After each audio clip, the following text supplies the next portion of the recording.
moi, je suis chercheur sur le climat, donc au départ, je n'ai pas tellement de lien avec la médecine, mais disons que j'ai fait beaucoup d'ateliers sur le climat et les applications multidisciplinaires du climat, et en particulier les liens entre le climat, la variabilité du climat, le changement du climat et les problèmes de santé publique. Donc ça, c'est une coopération entre l'université, je travaille à New York, le Météo France, le CNES et bien sûr le CNRS avec le laboratoire d'aérologie où se trouve Jean-Pierre Lacaux. Et un des co-auteurs d'IT6 dans la salle, c'est Cécile Guignol qui, elle, va pouvoir rentrer un peu plus dans le vif du sujet et va vous expliquer avec plus de détails les exemples concrets, la télépidémie. Alors, cette approche est une approche assez intéressante qu'on a présentée pour la première fois à Berlin dans le forum sur la santé globale en 2010, et c'est le modèle que l'on appelle le modèle Transcube. Alors Transcube, c'est très simple, ça vient de trois mots-clés qui commencent tous par trans. Et le premier, c'est transition, le deuxième, c'est la transdisciplinarité, et le troisième, c'est transformation. Alors je vais vous décliner, je vais vous présenter un petit peu ces trois volets, et avant de le faire, je vous rappelle, je vous présente le pictogramme chinois. Hein, c'est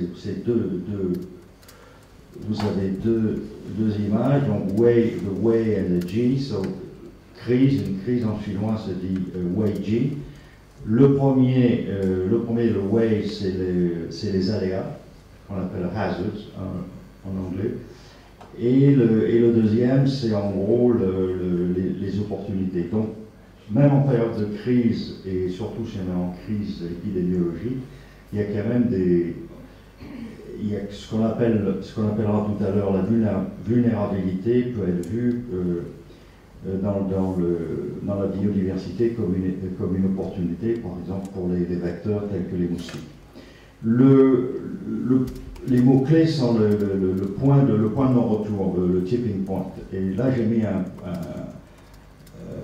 point d'interrogation parce que le tipping point, en ce qui concerne le climat, le changement du climat, il y a des gens qui disent, des collègues qui disent qu'on a atteint ce point de non-retour. Donc, ça veut dire qu'en ce qui concerne le changement du climat et les applications qui concernent la santé publique, quoi qu'on fasse, c'est trop tard. Donc ça, on peut discuter là-dessus. Et donc maintenant, je parle de la période du premier panneau, qui est le panneau de transition. Alors transition, pourquoi sommes-nous en phase transitionnelle? D'abord, le point numéro 1, c'est l'augmentation de la population. L'augmentation de la population, donc on va dire exponentielle pour l'instant. On peut se poser la question, est-ce qu'on a atteint un point d'inflexion? Et si oui, à ce moment-là, on renverse la courbe de croissance exponentielle et on a une courbe type sigma, on appelle ça une type sigma, et qui nous donne un maximum de population, donc de population humaine sur notre vaisseau spatial que j'appelle la Terre. Alors le problème que l'on a, c'est quel est ce maximum de population qu'on peut avoir sur la Terre, étant donné les ressources en eau, étant donné les problèmes de nourriture, étant donné de nourriture, de sécurité alimentaire, pardon, et les problèmes de santé publique. Ben, la réponse, on n'en a pas. Il n'y a aucune réponse. Et si vous faites un peu de recherche, vous verrez qu'on oscille entre 10 milliards et en ce moment on est 7 milliards, hein, en gros, et on est entre 10 et 15 milliards. C'est une grosse différence parce que 15 milliards n'a plus rien à voir au point de vue santé publique avec 10 milliards, etc. Donc on travaille sur un chiffre moyen de 12 milliards, c'est le chiffre qu'on nous sort, mais tout ça c'est encore dans le futur et il y a beaucoup d'incertitudes. Et ensuite il y a le changement climatique. Alors, le changement climatique c'est intéressant parce que le changement climatique qui intéresse les maladies infectieuses et en particulier les maladies vecteurs, c'est un changement qui est très lent. Okay. Alors, en ayant dit ça, ça veut dire que si en 2050, au milieu du XXIe siècle, on a une température qui va augmenter de 2 degrés et qui va, avec un environnement qui va donc changer en fonction de cette augmentation de température, et des vecteurs, des moustiques ou des oiseaux qui sont des réservoirs à virus, etc., on ne sait pas trop, si vous voulez, ce que je veux dire, que les changements sont tellement longs qu'il va y avoir une adaptation. Alors, dans cette adaptation, il y a des pertes. Il y a des pertes humaines, il y a des pertes dans tous les sens, et ça, c'est pas très grave. Par contre, le lien avec la santé publique est beaucoup plus grave parce que l'échelle de temps est plus fine. Et du point de vue politique, et ça, c'est les messages qui passent bien auprès du ministère, c'est que du point de vue politique, le déclenchement d'une épidémie, le déclenchement d'une épidémie ou d'une pandémie, je ne parle pas d'endémie, puisque l'endémie, par définition, ne se déclenche pas, vont être très rapides et vont avoir des influences sur la population très rapides et avec des processus d'adaptation qui vont être très faibles. Vous avez des exemples dans le passé, la fièvre, la grippe espagnole, etc., des mutations de virus. Donc on est dans cette situation de transition. Alors, étant donné que le monde, la population augmente, la population est en mouvement constant, elle peut aussi être déplacée pour des raisons politiques et économiques. Et puis ensuite, cela crée des problèmes d'hygiène. Et bon, là, j'ai mis les problèmes nosocomiaux, mais je pense qu'ils sont liés, bien sûr, aux problèmes d'hygiène. Donc, on est dans une situation, entre guillemets, de crise.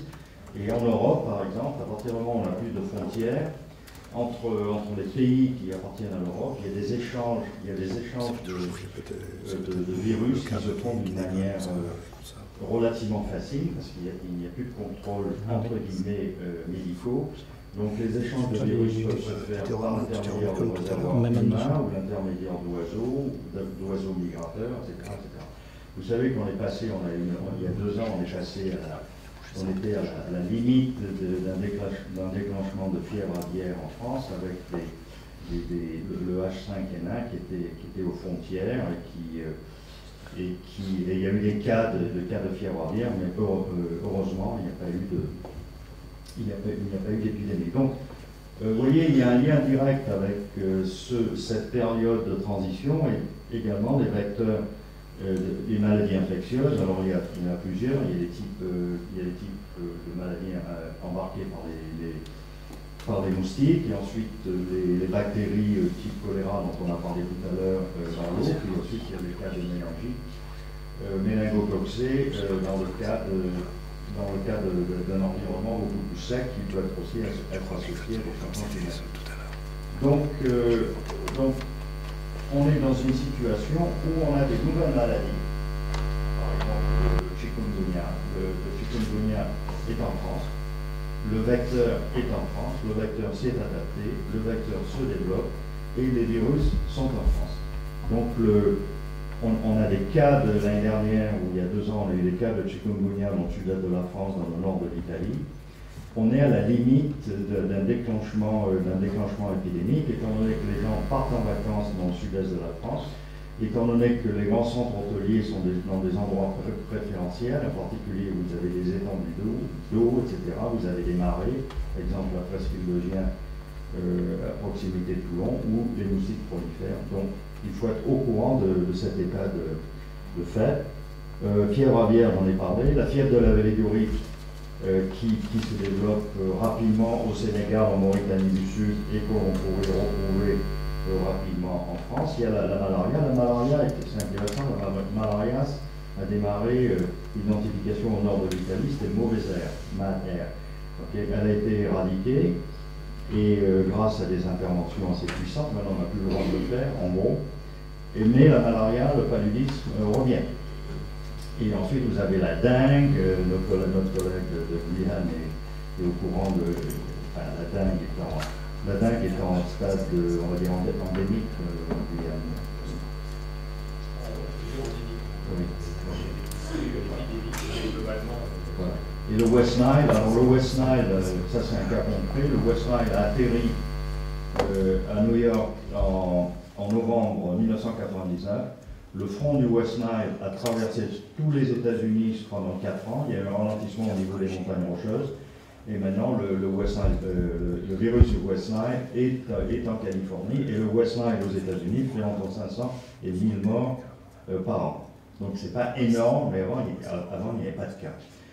Ok, donc là, je pense que j'ai dû vous convaincre. Donc il fallait réfléchir, ce qu'on appelle en anglais thinking out of the box. Il faut sortir de la boîte et il faut être innovant. Et c'est là où le rôle du remote sensing, de la surveillance de notre planète à partir de satellites devient important. Et c'est comme ceci, on a développé notre approche conceptuelle de téléépidémiologie, donc avec des experts, climat, entomo, ornitho, télédétecteurs, hydrologues, etc., etc. Et donc on a créé des boîtes à outils, et non seulement on a créé des boîtes à outils toutes neuves du point de vue statistique, mais aussi on a créé des nouveaux produits à partir de des techniques de surveillance à distance par satellite, des techniques optiques et des techniques radar. Donc on a combiné les produits obtenus par l'imagerie spot optique, mais étant donné qu'on voulait devenir opérationnel, il fallait qu'on soit capable de voir un petit peu qu'est-ce qui se passait pendant une saison des pluies, par exemple en Afrique de l'Ouest ou au Sénégal. Donc avec du micro-ondes et de la technique radar, on voit au travers des nuages. Et on a pris également en compte les différences spatio-temporelles et savoir si on pouvait reproduire notre approche à différents pays. Le but, c'est d'importer notre technique, par exemple en France, en Camargue, bien qu'il y ait des problèmes politiques énormes. Et aussi, on prend en compte la variabilité du climat à toutes sortes d'échelles de temps. Donc, ça, c'était le deuxième volet transition. Et le troisième volet, c'est transformation. Cela veut dire qu'il faut réinventer les politiques de santé publique. Et en particulier, il faut qu'il y ait des communications effectives entre les différentes agences impliquées au moins dans la santé publique, au niveau national et au niveau international. Le bon exemple de collaboration ou de connexion nulle, c'est 2003. Je ne rentre pas dans les détails, puisque il y a 9 ans de cela, et vous vous souvenez qu'est-ce qui s'est passé en 2003 en France, en Espagne ou en Italie. Ça, c'était par le manque de collaboration entre les différents réseaux. Les choses ont changé. C'est vrai au niveau international, où il y a très peu de collaboration entre l'OMM et l'OMS, mais disons qu'on fait des efforts, on est en pleine croisade, et donc les gens commencent maintenant à communiquer. Il y a aussi le fait que le gros problème que l'on a, c'est que les gens pensent que l'information, c'est de la connaissance. Alors ça, c'est un gros problème, et c'est à nous à informer le public, à rendre le public conscient des problèmes devant lesquels il est confronté. Donc il faut des nouvelles règles des nouvelles règles de directives, de termes de référence, et c'est le seul moyen de mettre en œuvre ce qu'on appelle les systèmes d'alerte précoce, les EWS en anglais, et non seulement de les mettre en œuvre, non seulement d'en parler, mais de mettre en œuvre d'une manière effective, et c'est ce que je pense que Cécile vous le montrera. Et c'est le seul moyen de participer dans le système GOSS, c'est le système des observations globales de la Terre, et avec des applications qui ont des bénéfices pour la société. Et il y a 7 thèmes d'application, dont la santé publique. Donc le cas de la vallée du Rift, alors ça c'est un exemple de transdisciplinarité. Alors je fais une différence entre transdisciplinarité et multidisciplinarité. Multidisciplinarité, vous montez des projets avec différentes disciplines, mais les gens travaillent en parallèle. Vous avez des entomologues qui travaillent seuls, vous avez des ornithos qui travaillent seuls, des hydrologues. La transdisciplinarité, c'est une nouvelle science. c'est des sciences qui se trouvent à cheval entre plusieurs disciplines et qui demandent un effort considérable, c'est-à-dire qu'il faut, pour que la transdisciplinarité fonctionne, il faut que les gens d'une discipline écoutent. Et quand ils présentent, les experts, je parle d'experts, quand ils présentent certains résultats, il faut qu'ils éliminent, ils sortent de leur jargon, ce qui est la chose la plus difficile à faire. Le concept intégré donc, de transdisciplinarité dans notre cas précis, bon, ça comprend, donc, vous l'avez compris, le temps et le climat, les experts en temps et climat. Les experts qui font des mesures in situ, sur place. Ensuite, le remote sensing, donc l'utilisation des satellites. Donc le TRMM nous permet d'avoir des indications sur les pluies. Spot, j'en ai parlé déjà, c'est l'image optique. Et le radar, c'est à partir des radars embarqués, les Terrasar X, et ensuite les données Kuiper qui nous permettent d'identifier les endroits où les animaux sont parqués la nuit, puisque effectivement c'est à ce moment-là que, en deuxième partie de nuit, que la femelle moustique viendra pour son repas de sang. Et donc on mélange, on met tout ça dans un shaker, on mélange, et on a des entomos, des hydrologues, des experts en sérologie de l'Institut Pasteur, des experts sur les vagues, etc. Et en travaillant tous ensemble, d'une manière effective, on met en place des cartes de risque. Donc ça c'est, je ne rentre pas dans les détails, mais à partir du 5 minutes, okay, à partir du remote sensing, on a inventé des nouveaux indices, pardon. Donc identification des mares à partir de l'espace, des amas de mares. Ensuite, en travaillant avec les entomos, ils nous ont expliqué qu'il y a certains moustiques, dans le cas de la fièvre de la Véliorite, qui préfèrent des mares turbides avec des particules en suspension organique, et d'autres qui préfèrent des mares en eau claire, avec éventuellement de la végétation au milieu, du type nénuphar ou riz sauvage. Donc à partir de l'espace, on a pu identifier la différence entre ces mares. Et ça, c'est une initiative qu'on a eue dans notre équipe, grâce en particulier à l'effort de Cécile, où on a combiné, on a identifié les endroits où il pouvait y avoir des mares d'eau, dont la dynamique allait avoir un effet immédiat sur les vecteurs en utilisant l'optique. Et ensuite, en utilisant le Terrasar, on s'est aperçu que les coefficients de remplissage de ces mares étaient, je crois, de Cécile, qui peut me dire si j'ai tort, mais je crois qu'ils étaient de 85%. Ok, donc on arrivait en pleine période des pluies, en pleine mousson, on arrivait à identifier les mares. Donc on arrive à établir des cartes de risque. Donc la ZIPOM, c'est la zone qui est potentiellement occupée par les moustiques. Les entomos nous ont dit qu'à partir des mares, un moustique peut voler par lui-même de 500 mètres. Important, donc on arrive à créer ces zones. Comme on est des amas de mares, on a des zones d'aléas qui ont des différents seuils, d'où les différentes couleurs. On arrive à voir, en utilisant QuickBird, où sont parqués les animaux la nuit. On identifie les mares, les zones d'eau à partir de Spot et Terrasar. Et donc la carte de risque, vous la voyez en bas, vous avez la superposition de tout intégrer en intégrant tous ces ensembles. Donc le risque, en fait, c'est effectivement un mélange d'aléas et de vulnérabilité. Là, je vais passer là-dessus pour gagner du temps. Donc ça, c'est une carte de risque qui a été mise en place et que Cécile a communiqué à nos collègues du Sénégal, au Centre de suivi écologique. Et donc ça a été fait pour la première fois en temps réel. Et ensuite, il faut que ces cartes soient distribuées vers les éleveurs. Ensuite, il faut voir s'il y a une action sur place. Est-ce qu'on peut déplacer le bétail qui est parqué la nuit parce qu'il est dans une zone avec des aléas très forts? Et est-ce que ce déplacement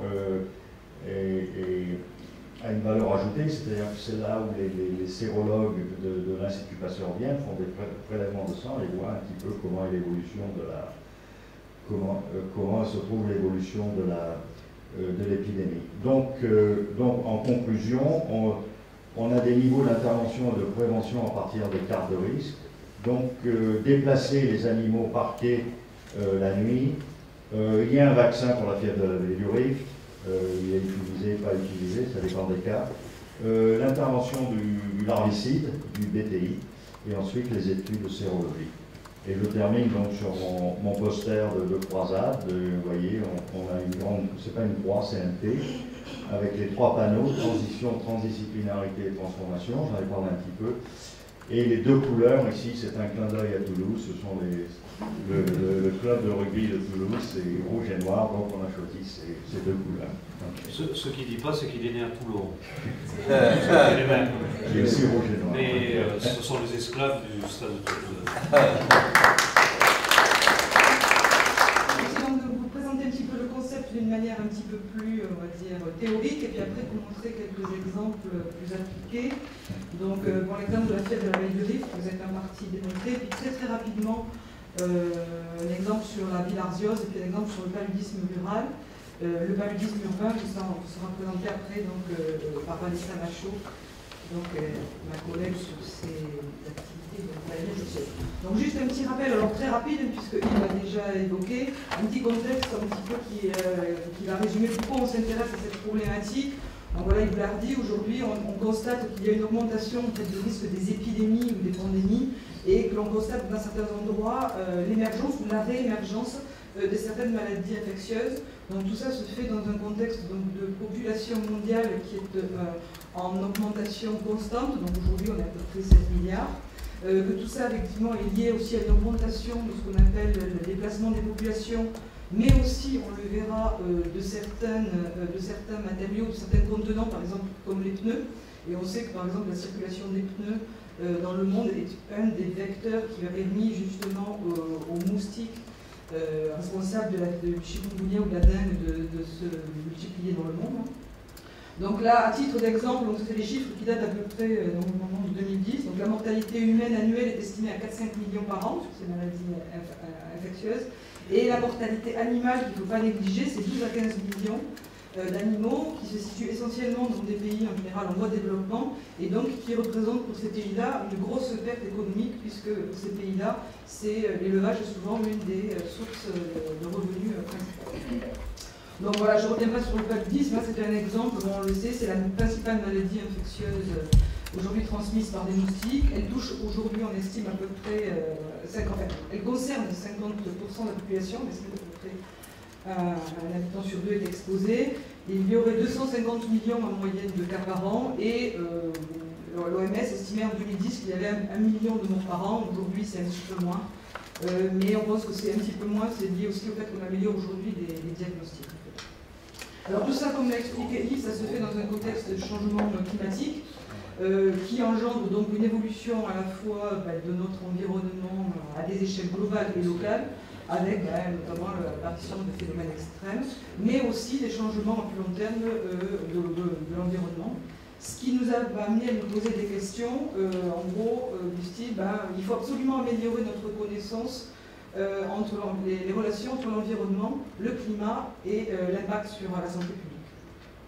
Donc en gros, depuis 10 ans, comme l'a expliqué Antonio Guel, depuis une dizaine d'années, le CNES s'investit ou est impliqué en fait, dans le développement de ce qu'on appelle des solutions de télésanté, donc sur 4 points clés, je vais pas revenir puisqu'on vous les a bien expliqués, le désenclavement sanitaire, les relations environnement, climat, santé, la gestion des crises et l'éducation et la formation. Moi je vais surtout vous parler et revenir sur le point 2, donc les relations entre le climat et l'environnement et la santé, que nous dans notre jargon on appelle donc la téléépidémiologie.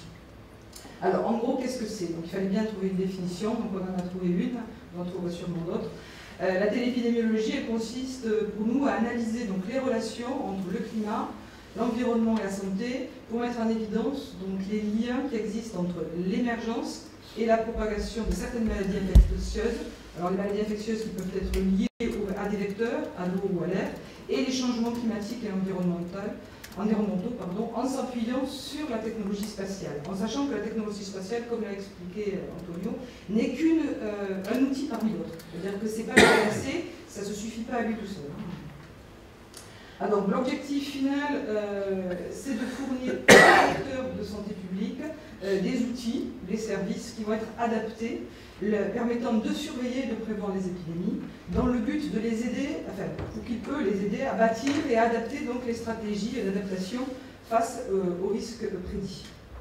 Alors ça c'est très très important, dans tous les projets que je vais vous montrer, nous la base de notre concept c'est on travaille pour l'autorité de santé finale, l'acteur de santé finale, mais on travaille aussi avec lui, et on travaille avec lui dès le départ. C'est-à-dire qu'en gros, nous, on ne prône pas les têtes de couche, c'est plutôt, je vais parler en anglais pour une fois, ça va faire mon collègue, c'est plutôt bottom-up. C'est-à-dire que l'idée, c'est de le prendre avec nous, l'acteur de santé, dès le départ, de comprendre ses problèmes, de comprendre ses besoins. En général, il nous aide aussi à comprendre la maladie, et donc de voir avec lui, finalement, quel est le meilleur produit adapté à ses problèmes. Donc, du coup, le CNES, dans ce contexte-là, avec un certain nombre de partenaires, a développé donc, on appelle une approche conceptuelle de ces relations climat-environnement-santé, et donc a essayé de mettre au point des produits spatiaux réellement adaptés aux besoins des acteurs de la santé. Donc ça, c'est un petit schéma qui récapitule, en gros, aujourd'hui, les projets qui sont en cours, sur lesquels on travaille. Vous voyez, ça va, comme l'a rappelé Yves, donc ça va du paludisme, on l'a dit, la bilharziose, la dengue, etc. Alors le concept en lui-même, il reproche, comme a insisté Yves, sur une approche multidisciplinaire, mais qui demande donc de la transdisciplinarité, puisqu'on a besoin de plein de disciplines et de les mettre ensemble. Et donc l'idée, c'est que chaque discipline, comme l'a dit Yves, écoute l'autre et comprenne l'autre. Donc comprenne son jargon, parce que chacun a son jargon bien particulier, mais qu'on se focalise sur finalement l'objectif final pour nous, qui est d'aider l'acteur de santé publique. Donc ça, c'est très important. Et donc le concept, il est basé sur 3 points clés, sur 3 étapes clés, qui se font dans cet ordre et pas dans l'autre, pas dans n'importe quel ordre. Donc la première chose pour nous, qui est essentielle, c'est de comprendre la maladie. C'est-à-dire comprendre pourquoi elle émerge à tel endroit et qu'elle n'émerge pas à tel autre, et pourquoi elle se propage. Donc ça, pour faire ça, c'est là qu'on a besoin d'abord d'énormes compétences in situ. Donc si on s'intéresse à une maladie à vecteur, on va avoir besoin évidemment des entomologistes, si on parle de moustiques, on va avoir besoin d'environnementalistes qui vont nous expliquer les écosystèmes du coin, on va avoir besoin d'hydrologistes, d'hydrologues, etc. Et donc on a aussi surtout besoin d'une quantité de mesures in situ très importante, qui touche tous ces domaines, qui peut prendre pas mal d'années. Donc Vanessa vous expliquera sur le paludisme, il y a eu 4 années pendant toute la saison des pluies d'enquête de terrain très lourde pour pouvoir arriver à comprendre tous ces mécanismes. Et de cette compréhension des mécanismes, on va essayer d'identifier un ou plusieurs paramètres clés, facteurs clés, et ces facteurs, parmi ces facteurs, on va essayer de voir s'il y en a qui sont liés à des facteurs environnementaux ou à des facteurs climatiques, météorologiques. Parce que c'est ceux-là auxquels on peut accéder d'une manière directe ou indirecte par la télédétection.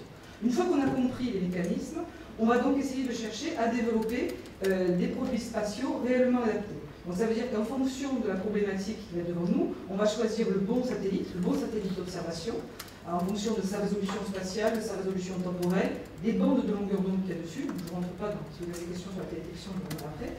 Donc à partir de là, on va essayer, on l'a dit, de penser un petit peu autrement, de s'élever, et en fonction de tout ce qu'on aurait récupéré, j'ai envie de dire, de la première étape, on va essayer de construire un ou plusieurs produits spatiaux adaptés. Et ensuite, on va essayer de modéliser tout ça, à partir aussi des données de terrain que l'on aura, et de faire ce qu'on appelle des modèles prédictifs. Le but du jeu, on vous l'a montré Yves, c'est d'arriver non pas à une perte statique du risque. On vous dit une fois que le risque il est là, nous on veut un risque qui soit dynamique spatialement et temporellement, et qui soit aussi prédictif. En gros, ce que nous on veut faire à la fin, c'est une fois que la météo du moustique, on appelle comme ça par exemple pour les maladies à vecteur.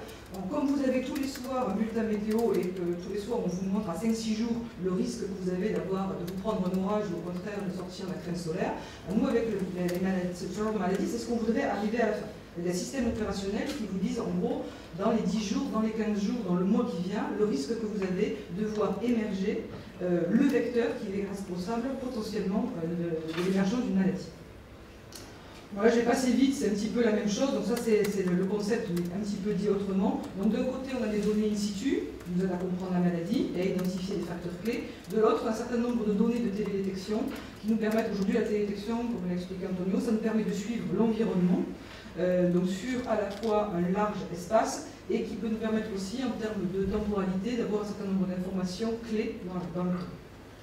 Ensuite, à partir de là, on peut sortir deux types de produits, soit ce qu'on appelle des cartes d'aléas, c'est-à-dire que l'on va, à partir du croisement de certaines informations in situ, plus de la télédétection, identifier la présence potentielle du vecteur, sûrement le vecteur, et de l'autre, on peut avoir des cartes de vulnérabilité, c'est-à-dire, en gros, quelle est la distribution de l'autre. Et en croisant les deux, c'est le terme de géographie assez classique, si on fait aléa plus vulnérabilité, on a ce qu'on appelle une carte de risque, que nous on appelle carte de risque environnemental, c'est-à-dire le risque d'être exposé à l'agent pathogène ou au vecteur.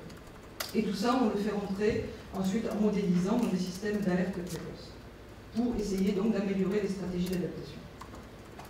Donc je vais vous présenter un premier exemple d'application qui est celui de la fièvre de la vallée du Rift. Donc ça c'est un projet qui est en phase finale aujourd'hui, donc qui est en phase de validation finale, qui est un projet qui a été financé par le programme de gestion et impact du changement climatique du ministère de l'écologie français. C'est un projet franco-sénégalais, donc avec trois instituts clés pour nous, qui sont trois instituts africains. Tout d'abord, donc, la direction des services vétérinaires, qui est effectivement l'utilisateur final, l'utilisateur de santé publique, qui lui a vu un énorme intérêt dans la possibilité d'avoir ces cartes de risque pour adapter sa stratégie. Comme vous l'a expliqué Yves, une des stratégies, c'est qu'on dispose d'un vaccin. Aujourd'hui, voilà, je vais vous dire le chiffre clé. En gros, ils ont 200 000 vaccins pour 1 million de tests. Donc, tant qu'à faire, ils veulent traiter les bons animaux. Ils ont aussi le principe de l'herbicide. Le herbicide, on ne le met pas pareil. Ça coûte cher, il faut le mettre à dose relativement régulièrement. Donc l'idée, c'est si vous pouvez nous dire où il vaut mieux mettre l'herbicide, nous, ça nous aide à la fois à économiser et à être efficace dans la lutte contre cette maladie. Le deuxième, c'est l'Institut Pasteur de Dakar pour toutes les informations sur l'entomologie et le développement des moustiques, puisqu'on va voir que ce sont les moustiques qui sont responsables de cette maladie. Et le Centre de suivi écologique, qui met un petit peu tout ça en œuvre, qui va nous donner aussi des informations sur l'environnement, et qui est censé être un petit peu l'organisme intégrateur au niveau africain, puisqu'à terme, on voudrait que ce soit par lui que le service opérationnel qui est en train de se mettre en place. Puis donc évidemment Météo France pour tous les aspects météo et climat, et donc le CNES, et puis Reflet qui est une petite association qui en fait maintient pour nous un site internet qui permet entre les différents partenaires d'échanger des informations et des données. Donc la fièvre de la vallée du Rift, alors je vais passer rapidement parce que je pense que dans la salle il y a plein de gens qui connaissent cette maladie. C'est une maladie virale qui est présente principalement aujourd'hui en Afrique mais qui a franchi depuis 2000 qui est la péninsule arabique. Comme j'ai expliqué, ça fait partie de ces maladies qui peuvent causer d'importants problèmes socio-économiques dans les zones d'élevage africaines puisque c'est une zoonose qui touche principalement les petits troupeaux en provoquant des avortements précoces. Notamment chez les brebis. Alors la condition nécessaire pour avoir la fièvre de la vallée du Rift, c'est la présence essentiellement dans le coin de notre zone d'étude, la région du Sahel, c'est la présence de deux moustiques, donc avec le nom savant que vous avez là, Aedes vexans et Culex poisilipes, et dont on a montré grâce justement aux nombreuses mesures in situ que l'abondance est directement liée à la dynamique et à la présence du marc temporaire qui elle-même est régulée par la variabilité spatio-temporelle des pluies.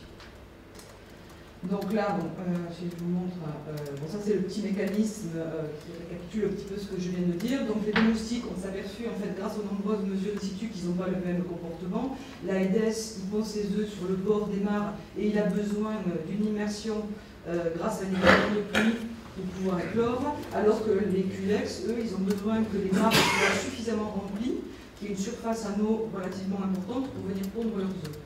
L'Aedes, par exemple, préfère les eaux plutôt propres. L'Aedes préfère plutôt les eaux propres, alors que le Culex s'en fiche. Le Culex, par contre, a besoin d'une certaine quantité de végétation. On s'est aperçu que la distance de vol des moustiques est de l'ordre de 500 mètres, c'est-à-dire que si vous éloignez à plus de 500 mètres des mares, vous ne trouvez plus de moustiques. Donc déjà, ça c'était une information importante pour eux. Donc en gros, si on est capable d'identifier toutes les mares, on est capable déjà de dire toutes les zones où il n'y a pas de risque. Si on est au-delà des zones de 500 mètres des mares, il n'y a pas de risque. Et ensuite, on a aussi accédé à une variable qui est importante, qui est ce qu'on appelle l'agressivité du moustique, c'est-à-dire le nombre de piqûres de moustiques femelles, je suis désolée, c'est toujours les femmes qui nous embêtent, et par nuit et par jour. Donc tout ça, voilà, tout ça, Ça paraît très simple, je vous l'ai résumé en même pas 3 minutes. Ça a pris des années pour avoir toutes ces infos, pour arriver à toutes ces conclusions. De là, qu'est-ce qu'on en a tiré? On en a tiré que, premièrement, il faut savoir détecter les mares si on veut un jour accéder au risque. Et il faut pouvoir relier cette détection des mares à, finalement, la distribution spatio-temporelle des pluies. Alors là, c'est juste un petit exemple pour que vous vous rendiez compte, premièrement, de ce que c'est pour ceux qui ne savent pas ce que c'est qu'une image satellite. Donc à gauche, vous avez une image satellite. Vous avez encerclé en vert le type d'objet que l'on est censé déterminer, identifier, ce sont les mares. Et en bas, en rouge, là, encerclé dans le point 2, ce sont les zones de pâturage. Donc là, vous n'avez pas besoin d'être beaucoup à photointerprète ou des spécialistes de la détection pour vous rendre compte que le cercle 1 et le cercle 2, à l'œil nu, ça se ressemble. C'est rouge pareil. Si c'est rouge, ça veut dire que ça réfléchit dans ce qu'on appelle le prochain infrarouge et que donc il y a de la végétation. Le problème, nous, c'est que quand on veut identifier les mares, on ne veut pas identifier seulement l'objet eau. On veut identifier un objet complexe qui est un mélange d'eau, plus ou moins turbide, et de présence de végétation. La végétation pouvant être, comme vous l'avez sur la photo rond, des arbres, mais aussi de la végétation aquatique. Et donc là, en utilisant ce qu'on appelle les indices classiques de télédétection, ça ne fonctionnait pas. Soit on avait l'eau, soit on avait la végétation, et en plus, quand on avait la végétation, en général, on se retrouvait éventuellement avec les zones de pâturage qui étaient autour. Donc effectivement, on a mis au point un indice qui s'appelle, que nous on a appelé donc l'NDPI, Normalized Difference Point Index, donc qui combine 2 bandes, bon, je passe sur les détails de la télédétection, qui nous a permis donc de détecter les mares. Donc voilà, ça c'est notre zone d'étude. Là vous avez, elle fait 45 par 45 km. Sur cette petite zone, on a détecté 1350 mares au pic de la saison des pluies. Donc il faut savoir qu'on est dans une zone de vallée fossile et que donc c'était important de détecter les mares en plein cœur d'une saison des pluies à leur remplissage maximal, ce qu'on a fait donc en 2003, parce que de toute façon, ce que nous ont dit les experts, quand il pleut, c'est toujours au même endroit qu'il y aura les mares, donc c'est toujours au même endroit qu'elles vont se remplir. Donc ça, c'était clé pour nous d'avoir finalement cette empreinte maximale. Donc là, on voit que ça représente 1% de la zone étudiée. Si on y applique la fameuse distance des 500 mètres qui représente la distance de vol de moustique, on voit déjà que donc en fait 25% de la zone sont à risque. Ou au contrario, si on est positif, on dit que 75% de la zone étudiée ne présente aucun risque et quelle que soit la quantité de pluie, ne présentera jamais aucun risque. Parce que de toute façon, les mares, il n'y en aura pas ailleurs. Et quand il pleut, même quand elles seront au maximum de leur remplissage, le risque maximal, ce sera celui-là. Donc déjà ça, pour les gens de la direction vétérinaire, c'était déjà en soi une info. Ne serait-ce que pour faire de la sensibilisation à la population et de leur dire, mais en gros, si vous mettez vos parcs à bestiaux dans ces zones-là, vous allez avoir plus de risques que si vous les éloignez un peu. Alors après, c'est plus une question de discussion, il ne suffit pas de le dire pour que ça se fasse. Donc là, c'est un exemple effectivement de produit que l'on a essayé en 2010, après avoir acquis toute cette connaissance et avoir fait un certain nombre de produits prototypes. On a essayé avec la direction des services vétérinaires de simuler une année opérationnelle comme si on faisait de la météo du moustique en temps réel. Donc pendant toute l'année 2010, on leur a produit des cartes et on leur a fait un bulletin d'alerte tout au long de l'année 2010 en fonction du rythme des pluies. Et donc là, par exemple, vous avez un exemple typique de carte qu'on leur a fournie. Le 31 juillet 2010, il y a eu ce qu'on appelle une pluie productive, une pluie efficace en termes de production de moustiques, et qui donc, on le sait grâce à l'agressivité du moustique, qui est un mot, nous a permis de générer pendant les 15 jours qui suivent le risque, dans la mesure où il n'y avait pas d'autres pluies. S'il y avait d'autres pluies, le risque aurait été automatiquement recalculé par le modèle. Et donc voilà, on voit très bien au cours du temps le risque qui évolue, donc plus c'est rouge-orangé, plus il y a de risque, jusqu'à plus de risque du tout. Et donc ce qui est intéressant, c'est qu'on peut le faire en prévision. C'est-à-dire qu'à partir du moment de la pluie du 31 juillet, on a pu leur produire les 15 cartes des 15 jours suivants. En sachant que s'il y avait plu, par exemple, le 4 août, on aurait remodifié ça.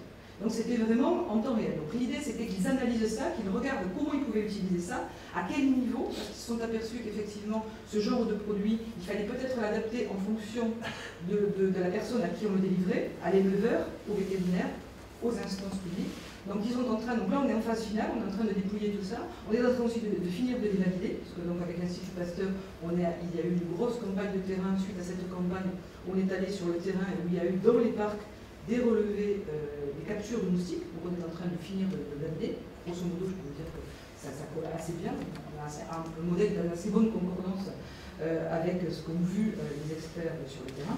Et donc ça aujourd'hui, donc, la direction vétérinaire est en train de réfléchir vraiment concrètement avec le centre de suivi écologique pour passer dans une phase opérationnelle. C'est-à-dire comment au quotidien dans les années à venir, ils vont utiliser ce système-là. Bon, je vais passer très vite. Le deuxième que je voulais vous présenter, c'est le paludisme rural. Donc là, c'est aussi un projet GICC, donc Gestion et Impact du Changement Climatique, du ministère de l'Écologie, qui est mené donc en partenariat avec l'Institut de Santé Publique de l'Université d'Heidelberg, toujours un partenaire africain, donc avec des médecins du Centre de Recherche en Santé de Lumina, qui représente donc le ministère de la Santé, et puis le laboratoire d'aérologie de l'Observatoire des Pyrénées, Météo France et le police.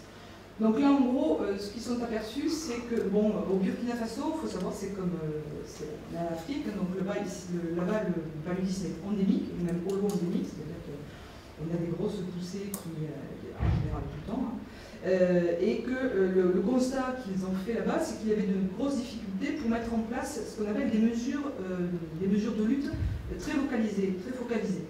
Et ce qu'ils nous ont dit, parce qu'ils n'ont pas de bonnes connaissances à l'échelle locale, donc s'ils n'ont pas de bonnes connaissances à l'échelle locale, ils ne peuvent pas appliquer les luttes appropriées. Et ce qu'ils nous ont dit, c'est que souvent, nous, on nous fournit, grâce à des gros programmes, des informations à l'échelle, par exemple, du pays, du sous-continent. Alors, c'est très bien pour faire des alertes à l'échelle du pays, c'est très bien pour faire des alertes à l'échelle de l'OMS, mais nous, acteurs locaux qui voulons faire un traitement local, ou une stratégie d'adaptation locale, ça ne nous sert à rien. Donc, on a réfléchi avec eux, donc, on a essayé de... Là, c'est un projet qui commence, donc je ne vais pas vous montrer le résultat. On a essayé, à partir d'une première image acquise, à partir de l'image Spot5 2008, de voir si on pouvait déjà un petit peu faire quelque chose. On a essayé une sorte de faire une étude de préfaisabilité. Et donc, ce qu'on a fait, c'est qu'on n'avait pas de données de terrain à cette époque-là, donc on avait de la bibliographie, c'est-à-dire qu'en gros, on connaissait les types d'occupation du sol de cette région, et grâce à la bibliographie, on savait que certains types d'occupation du sol étaient plus propices à voir se développer des gîtes larvaires. Donc nous, ce qu'on a essayé de faire, c'est de voir si avec une carte d'image satellite, on pouvait classer cette image satellite en fonction de ces différents types d'occupation du sol qui sont connus d'après la littérature, d'après la bibliographie, et donc qui associent à côté un risque. Et donc ce que l'on a fait, on a classé en gros une dizaine de classes. Ces 10 classes avaient un risque qui allait donc de très faible à très fort. Et donc on a après, autour d'une trentaine de villages, on a regardé l'occupation du sol qu'il y avait autour d'en gros d'une zone de 500 mètres, toujours plus ou moins la distance de vol de moustique, et en fonction du taux d'occupation du sol dans cette zone de buffer, du taux d'occupation, entre guillemets, de l'occupation du sol dite à risque, les villages ont été estimés à risque ou pas à risque de voir dans leur entourage propre se développer des gîtes larvaires. Et donc on voit très bien, au vu de ça, des villages qui peuvent être très proches, hein, c'est-à-dire là où on est l'image satellite, c'est une moitié d'image satellite, donc on n'est même pas à 30 km, et on voit très bien, donc les villages en rouge, ce sont les villages qui offrent potentiellement un risque de développement de gîtes larvaires, et les verts qui ne risquent pas de développer normalement de gîtes larvaires. Donc là, c'est une étude qui commence. Donc là, on a recommencé le processus comme la fièvre de la vallée du Rift. Donc on est en phase de campagne de terrain. On en a fait une l'année dernière, qui est en train d'être décriée. Il va y en avoir une deuxième cette année. Pour cette fois-ci, essayer donc de relier des données en TOMO aux fameuses données environnementales issues de la protection et construire donc un modèle de carte de prévision de risque. Bon, le dernier, je ne sais pas si j'ai le temps. Montre la carte. Je vois la carte. Bon, c'est la bilharziose en Chine, donc c'est une autre maladie parasitaire qui est souvent moins connue que le paludisme, qui pourtant est, d'après les statistiques, la deuxième maladie parasitaire la plus répandue au monde, hein, donc vous voyez les chiffres. Hein. Elle est présente dans 77 pays et elle touche à peu près 230 millions de gens par an. Donc elle est due à un ver. Alors cette fois-ci, c'est plus les petites moustiques qui volent. C'est une espèce de petit coquillage gastéropode dont le nom, alors attendez parce que moi je ne le connais pas par cœur, hein. C'est un somatode et il s'appelle Onchomeliana opus. Hein, voilà, donc c'est celui qu'on trouve dans la zone d'étude qui est la Chine et qui est le lac Poyang et qui est donc responsable donc, de la schistosoma japonica. Alors là, en fait, donc là, on a travaillé en partenariat avec donc, le CERTIT, qui est un laboratoire de l'Université de Strasbourg, qui est spécialiste donc, dans le traitement d'image. Donc nous, on l'a un petit peu familiarisé à notre concept. Il s'est familiarisé avec la maladie. Et donc, en fait, là, ce qu'il a réussi, en fait, après, pareil, un recueil d'informations sur la compréhension de la maladie, on s'est aperçu qu'il y avait deux facteurs clés qui conditionnaient l'apparition de ce gastéropode. C'était le temps d'immersion, et en même temps la présence de certains types de végétation bien particuliers qui sont donc le carex et le cynodon. Et donc l'enjeu c'était de voir si avec la détection on pouvait estimer ce temps de submersion au cours de la saison des pluies, et si on pouvait détecter ces deux espèces végétales. Donc il se trouve que oui, ils ont réussi à identifier par classification, je vous passe le terme, classification supervisée, ils ont réussi à accéder à cette donnée environnementale qui est le type de végétation clé. Et ils ont pu, grâce donc à des données NVSAT, calculer ce qu'on appelle le temps de submersion. Donc, par exemple, ce qu'il faut savoir, c'est que le temps de submersion, s'il est inférieur à 1 mois, c'est pas bon pour le développement du gastéropode.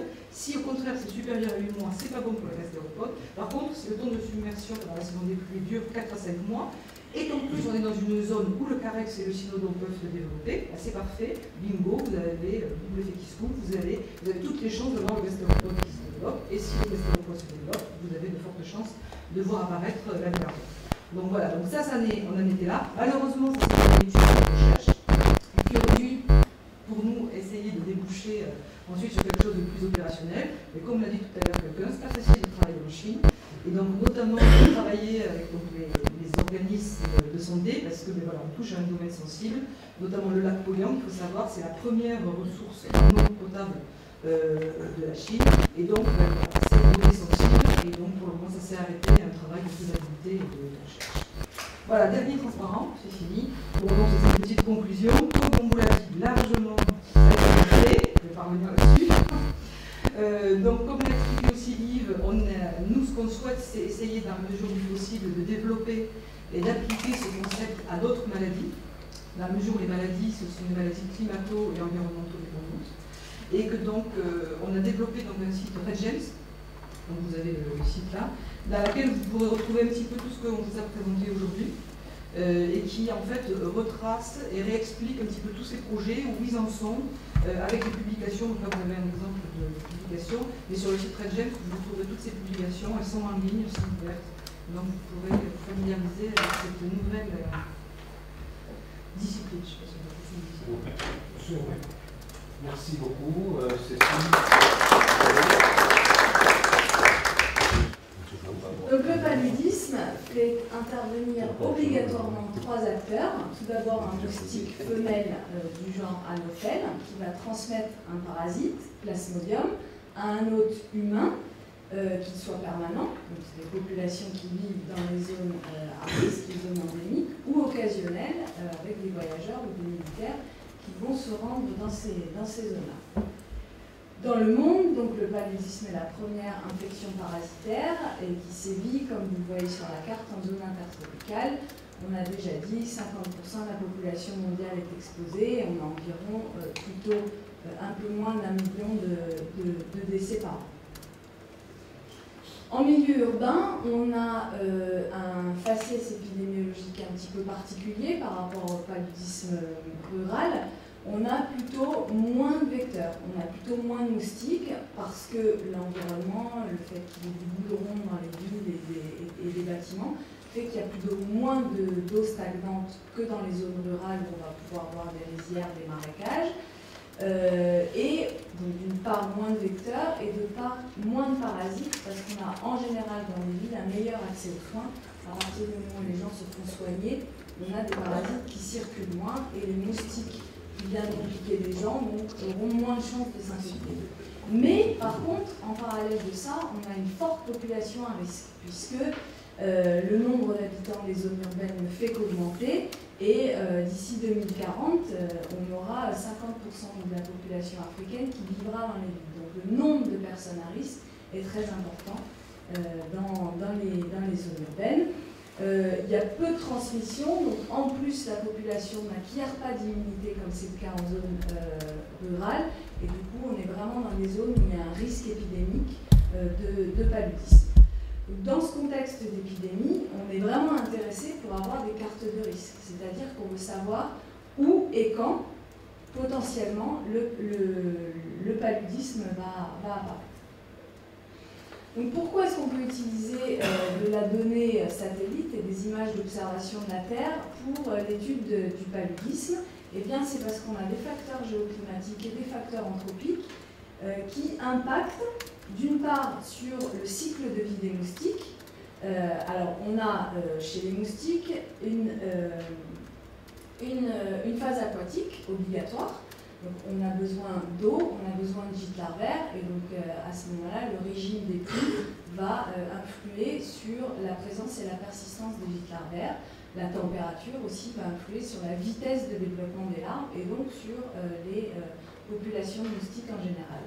Pour la phase aérienne chez le moustique, on a aussi ces facteurs géoclimatiques qui impactent sur la distribution des espèces, sachant que d'une espèce à l'autre, on n'a pas forcément la même capacité à transmettre le parasite.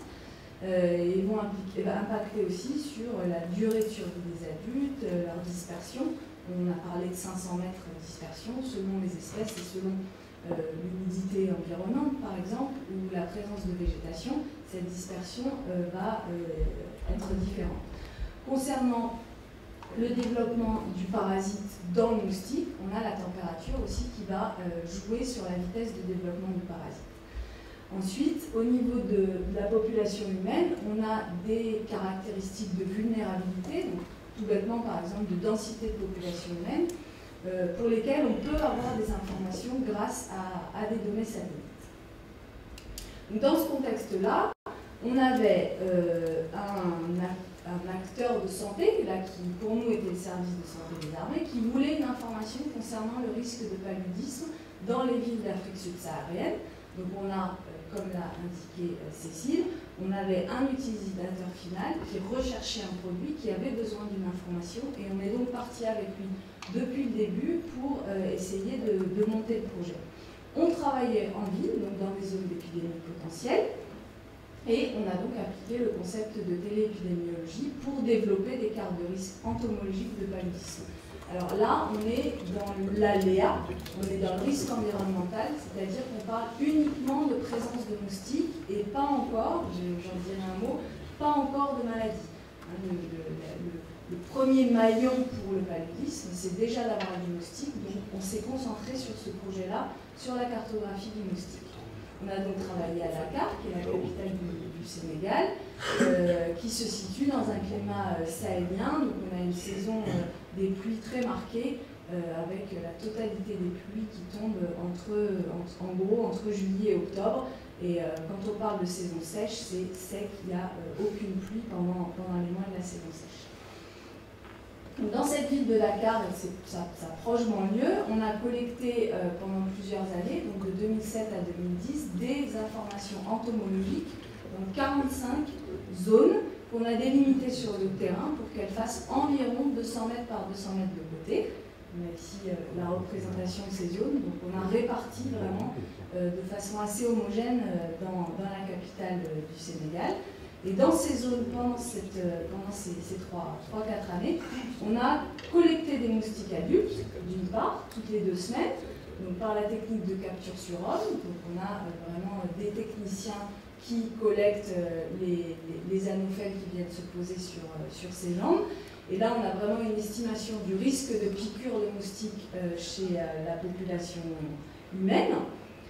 Et d'autre part, on a investigué tout ce qui avait attrait aux gîtes larvaires et aux collections d'eau qui étaient présentes dans les 45 zones. Donc on a cartographié les gîtes larvaires et collecté toute l'information sur la présence ou l'absence de larves, ainsi que les facteurs environnementaux proches de la collection d'eau. On a constaté grâce à ces données, d'une part, une hétérogénéité spatiale. Donc on voit ici les valeurs moyennes du nombre de piqûres de moustiques par personne et par nuit selon les quartiers. Et en moyenne pour la saison des pluies, on va de 0 piqûres d'anophèle à environ 250 piqûres, avec des pics dans certaines zones à plus de 700 piqûres par personne et par nuit. Donc d'un quartier à l'autre, qui peuvent être distants de 1 ou 2 km, c'est très très proche, on peut avoir entre 0, on va dire, et 250 piqûres en moyenne dans la saison des pluies. Donc on a une très très forte hétérogénéité, malgré la taille de la zone, surtout, qui est assez réduite. On a aussi constaté une hétérogénéité temporelle. Alors on a un effet de saison, ça on savait, qu'on allait avoir un pic. En noir, on a la pluie, en bleu, on a le pic des densités de moustiques adultes. Donc on a un pic au moment de la saison des pluies, vers septembre, mi-septembre, ça on s'y attendait. Mais on a aussi, selon les années, et selon les quantités de pluie totales des tombées en fait, pendant les années d'études, des hauteurs de pic d'anophèles qui différaient. Donc une forte hétérogénéité intra- et interannuelle. À partir donc, de ces données de terrain, on a mis en place notre méthodologie de cartographie. D'une part, pour qu'il y ait des moustiques, il faut de l'eau. S'il n'y a pas d'eau, il n'y aura jamais de moustiques, il n'y aura jamais de paludisme. Donc c'est absolument indispensable. Donc on a voulu déjà détecter les collections d'eau et cartographier les collections d'eau. Ensuite, il a fallu rechercher pourquoi dans certaines collections d'eau, on avait des anophèles, des larves de moustiques, et dans d'autres pas. Donc, là, on a aussi investigué ces facteurs de présence de larves. Et ensuite, à partir de la carte des larves, on a cherché à quelles échelles ces larves émergentes allaient piquer les hommes. Donc on a mis en place pour ça un système d'information géographique. On a reporté donc, sur des images, sur des cartes, on peut dire, les zones étudiées. Donc on a ici une représentation d'une zone en jaune et la cartographie donc, de toutes les collections d'eau qu'on a suivies pendant la durée du travail de terrain, avec l'information sur la présence ou l'absence de larves pour chaque date de prospection. Et en parallèle de ça, eh bien, on a cherché quelles informations satellites nous permettaient donc, de mettre en place notre méthodologie de cartographie. Et on a donc des images spot qui nous permettaient d'extraire et de cartographier des indicateurs de végétation, de type de sol, d'humidité, d'utilisation du sol. On avait des informations d'altitude dans la carte, des informations et deux informations météorologiques, la température de surface pendant toute la durée de l'étude et la pluviométrie qui était de terrain. Ce n'était pas une pluviométrie mesurée par satellite, mais ça aurait été aussi possible de le faire comme ça, mais là on a une donnée terrain. Donc la première étape pour la détection de l'eau, donc là on retrouve les deux boîtes indispensables au principe de la téléépidémiologie, les données de terrain pour la compréhension et la mesure des mécanismes, et les produits spatiaux adaptés afin de rechercher des associations entre ce qu'on a observé sur le terrain et ce qu'on peut cartographier sur les images. Donc ici, on avait cartographié donc, la totalité de nos collections d'eau et on a trouvé en effet dans les images de spot des indicateurs d'eau, d'humidité, d'altitude, de basse altitude. On a la nappe phréatique qui affleure à Dakar, mais aussi de présence de bâtis qui, associés dans une régression logistique, nous permettaient de détecter la totalité des collections d'eau, donc même dans les zones qui n'étaient pas prospectées. Donc on a extrapolé le modèle statistique sur la totalité de Dakar pour en extraire cette carte annuelle, donc une carte fixe par année, là, à une résolution spatiale de 10 mètres. La deuxième étape était donc de transformer ces collections d'eau en gîtes larvaires ou pas. Et là, on avait l'information dans le SIG, donc au niveau des collections d'eau de présence ou d'absence de larves, qu'on a mis en relation de nouveau avec d'autres indicateurs extraits de l'image spot, tels que des indicateurs de végétation, d'humidité et de type de sol, qu'on avait identifiés grâce à nos données de terrain comme étant des proxys, des données de substitution du caractère temporaire des collections d'eau. Ça, c'est un caractère qui favorise la présence de l'arbre par rapport aux collections permanentes, et aussi du type de sol. À ce moment-là, on a aussi inclus dans l'analyse des données météo de température et de pluie quotidienne, afin de vraiment faire un modèle dynamique et un modèle avec une modélisation au quotidien de ce qu'on avait observé au quotidien sur le terrain. Donc là, de nouveau, une régression logistique faisant intervenir ces différents indicateurs nous ont permis de transformer la carte de la première étape en une carte de probabilité de présence de l'arbre quotidienne sur la ville de Dakar, toujours à 10 mètres de résolution, bien sûr. Et enfin, la troisième étape, eh bien, donc là, on a cherché à expliquer les densités de moustiques adultes qu'on avait collectées sur le terrain. Et pour ça, on a utilisé les produits spatiaux, d'une part, notre étape précédente, sur laquelle on avait donc déjà cartographié la présence de l'arbre, bien sûr, les moustiques adultes, qu'on va trouver à un endroit, ils viennent bien des gîtes larvaires qui sont aux alentours. Donc on a utilisé cette étape de cartographie, plus une information sur les densités de maisons. Quand on a une forte densité de maisons, ça veut dire qu'on a plus de gens, ça veut dire que le risque individuel diminue. Si on a un moustique et une personne, il va piquer la personne. Si on a un moustique et 100 personnes, le risque individuel est divisé par 100. Donc là, de nouveau, une régression nous a permis de construire un modèle et de l'extrapoler là en tout pixel de la ville de Dakar pour obtenir cette carte, toujours dynamique, une carte quotidienne, des densités d'adultes dans la ville. Oui, ce que j'ai pas dit, c'est que la petite image, c'est que ça, c'est en soi un résultat pour la lutte, c'est-à-dire que quand on va donner ça à un service d'hygiène, il va être capable d'aller cibler dans les zones rouges les pulvérisations d'insecticides qu'il voudrait faire à l'intérieur des maisons. Et si je reviens à mon étape précédente, idem, là, les collections d'eau qui vont avoir une forte probabilité de présence de larves vont pouvoir être prioritairement ciblées pour l'application de l'herbicide. La dernière étape, là, c'est vraiment essayer de passer de l'aléa au risque en faisant intervenir donc, des critères humains et des informations de vulnérabilité humaine. Et des informations, en l'occurrence ici, concernant des inégalités de richesse dans la ville de Dakar, de l'accès aux soins, du type de bâti, éventuellement d'accès à des moustiquaires imprégnés, etc. Pour vraiment là avoir une information sur le risque de paludisme et pourquoi pas un renforcement de l'offre de soins dans certains quartiers, un renforcement des messages dans les quartiers où on a en même temps un fort risque de moustique et une vulnérabilité humaine accrue.